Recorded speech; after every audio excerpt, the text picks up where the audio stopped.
दोस्तों, आप लोगों ने कभी न कभी महाभारत पढ़ी या फिर टीवी पर देखी होगी। आपको यह भी पता होगा कि द्रौपदी जी के 5 पति थे, पर आपको यह शायद ही पता होगा कि द्रौपदी जी के आखिरकार 5 पति क्यों थे। तो इस सवाल का जवाब जानने के लिए इस वीडियो के साथ बने रहें। दोस्तों, द्रौपदी पांचाल देश के राजा ध्रुपद की बेटी थी, इसलिए उसे पांचाली भी कहा जाता है।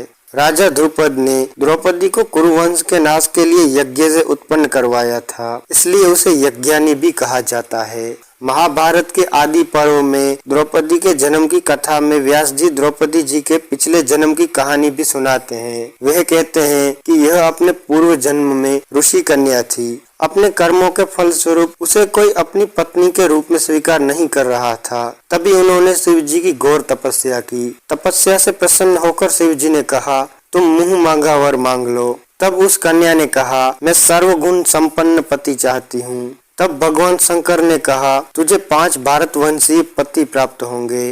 कन्या बोली, मैं तो आपकी कृपा से सिर्फ एक ही पति चाहती हूँ। तब शंकर जी ने कहा, तूने पति की प्राप्ति हेतु मुझसे 5 बार प्रार्थना की है, मेरी बात अन्यथा नहीं हो सकती। दूसरे जन्म में तुझे 5 पति ही प्राप्त होंगे। यह कहकर शिव जी वहाँ से चले गए और अगले जन्म में उस कन्या ने द्रौपदी के रूप में जन्म लिया। अर्जुन ने जब द्रौपदी जी को स्वयंवर से जीता और वह उनको अपनी माता से मिलाने ले गए, तब उनकी माता अंदर कमरे में बैठकर भगवान की आराधना कर रही थी। तभी अर्जुन ने कहा, देखो माँ, मैं तुम्हारे लिए क्या लाया हूँ। तभी उनकी माता जी ने कहा, मुझे तुम क्या दिखाते हो, हर बार की तरह तुम 5 भाई आपस में बांट लो। यह सुनकर वो कन्या जो द्रौपदी थी वो अचानक सामने आई और पांडवों की माता को बाद में बहुत पछतावा हुआ कि मैंने ये कैसी आज्ञा दे दी है। तभी उनकी माता ने कहा कि मैं इस आज्ञा को वापस लेती हूँ। उतने में ही वहाँ कृष्ण जी आए। कृष्ण जी ने कहा कि आपको इस आज्ञा को वापस लेने की कोई जरूरत नहीं है,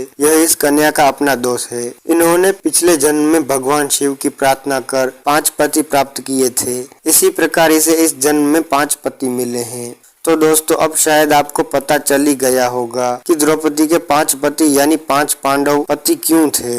दोस्तों, ऐसी ही वीडियो देखते रहने के लिए हमारे चैनल को सब्सक्राइब करना ना भूलें और घंटी को जरूर दबाएं। धन्यवाद।